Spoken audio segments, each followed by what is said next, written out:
जैसे एक चोर आकर के एक नेक व्यक्ति के घर पर रुक गया, राह चलता अतिथि बन के। अब उस नेक व्यक्ति ने उसको एक नेक अतिथि जाना, क्योंकि वो स्वयं नेक था। उसने उसको चोर नहीं माना, खाना खिलाया, बढ़िया वस्त्र दिए, सर्दियों के दिन थे, अपने घर में चौक में सोया जहाँ आप सो रहा था। अब धनी तो सो गया ठाठ से, चोर उठा, उसका धन निकाल कर रात को चंपत हुआ। अब वो चोर तो चोर था, लेकिन उस नेक आदमी को चोर दिखाई नहीं दिया। फिर एक नेक व्यक्ति उस चोर के घर पर डट गया, राह चलता। अब उसने रोक लिया, रुक गया। अब वो नेक व्यक्ति तो सामने सो गया उसके घर पे, और वो सारी रात जागता रहा। कदे यूँ चोरी कर ले जा रात ने, कदे चोरी कर ले जा रात ने, यूँ जागता रहा। क्योंकि वो दोष उसमें खुद विद्यमान था, उस नेक व्यक्ति में नहीं था, अतिथि में। और भी बहुत से प्रमाण परमात्मा ने दिए कि एक साधु किसी लड़की को पीटा जा रहा था, नगर के लोग उसको मार रहे थे, संत वहाँ पर पहुँच गए। वो बड़े सिद्ध पुरुष थे, सबको पता था कि इसकी वचन में शक्ति है। उसने कहा कि भाई बच्चों क्या हो गया, क्यों मार रहे हो उस बेटी को। सभी गांव वालों ने कहा कि ये उल्टा है, ये यहाँ दुष्कर्म करती है। तो संत ने कहा कि एक काम करो, रुक जाओ, ऐसे नहीं, इसको सजा हम बताएंगे, ऐसे देना। सब पत्थर उठाओ एक एक, और एक एक पत्थर इसको मारेंगे, इसको तरफा तरफा के मारेंगे।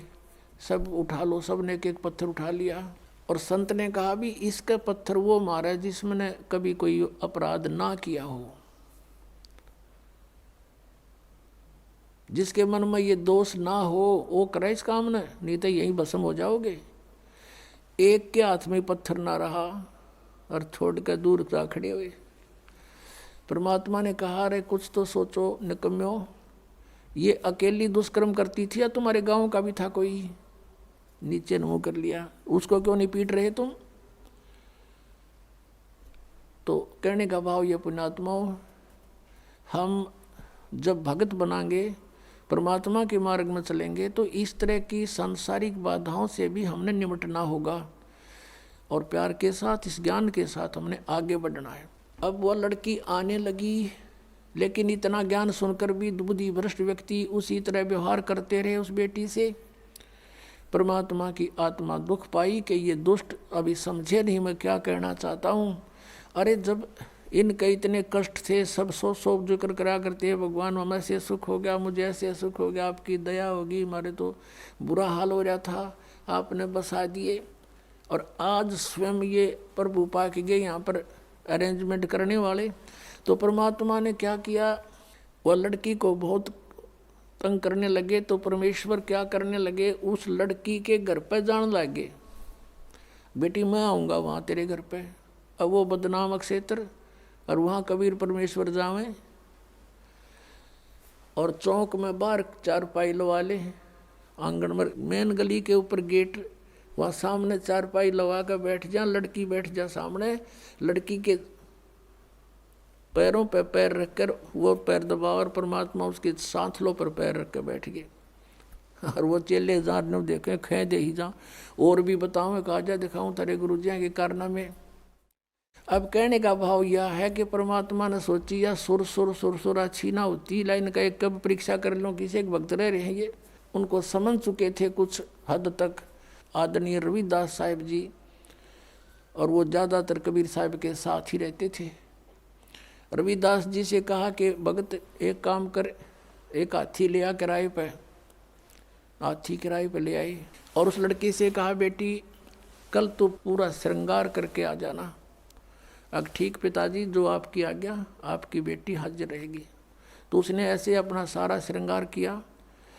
और परमात्मा कबीर जी ने क्या किया, एक बोतल में गंगा जल भर लिया, सफ़ेद बोतल में, लड़की को बिठा लिया बीच में, और हाथी के ऊपर रविदास जी को बना दिया ड्राइवर यानी पीलवान, और आप बैठ गए पिछले साइड में, और लड़की के कंधे पर हाथ रख लिया, आधा लटके नु आगे ने चेस्ट की तरफ, और एक हाथ में वह गंगा जल और बोतल पीवे नू, और उस लड़की नू करे उड़े बैठे बैठे।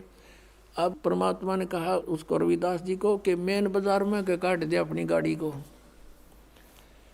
अब मेन बाजार में के काट दिया परमात्मा ने वो हाथी, और जो देखा वो अरे कौन है यो भाई, सरेआम वैश्यावृत्ति शुरू करती कि कबीर है जो लाया धानक कबीर, भगवान बतावे थे उनके चेल्यान लाओ बुला बुला के कि आजा तेरे गुरु जी के कारनामे दिखाते हैं।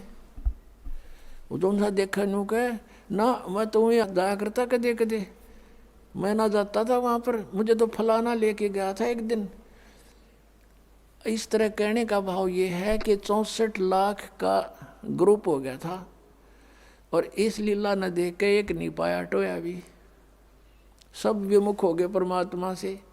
अब क्या बताते हैं आदरणीय गरीबदास साहब जी कहते हैं परमेश्वर ने यह लीला किस लिए की थी कि बड़ुआ बड़ुआ सब कहें कोई न जाने खोजी, दास गरीब कबीर कर्म यो डारे सिर का बोझे।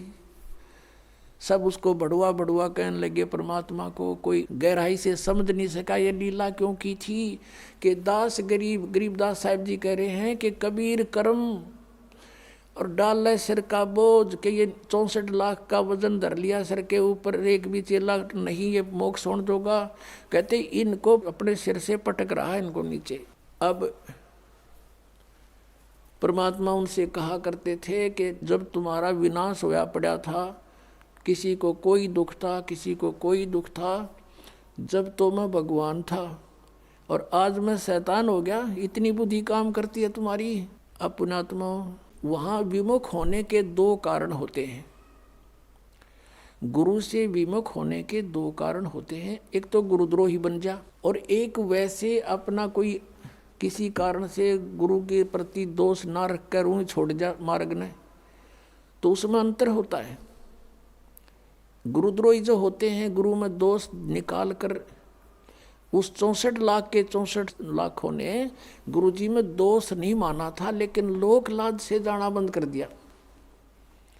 कुछ एक थे जो उसमें मुखिया से जो कुछ टाइप के लोग होते हैं जो स्वयं निकम्मे गणे होते हैं, तो वो परमात्मा के विमुख दोष रखा करते थे, तो उनको गुरुद्रोही कहा जाता है। और जो वैसे किसी कारण से विमुख हो जाते हैं तो उनको परमात्मा क्षमा कर देते हैं। इनको मालूम है कि इन प्राणियों के ऊपर कई प्रकार के प्रेशर है, लेकिन अब पिछली पीढ़ी तक लाने के लिए उनको चार्ज कर दिया था, उनकी भक्ति करवा दी, उनसे दान धर्म करवा दिए थे, तो उस कारण से फिर मनुष्य जन्म मिलते हुए आप जी को अब तक आ रहे हो।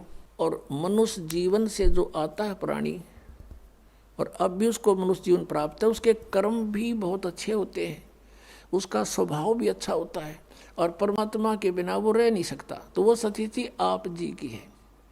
आप कहीं ना कहीं भटक रहे थे भगवान की खोज में, चाहे कर रहे थे कुछ भी, वही यहाँ आ रहे हैं।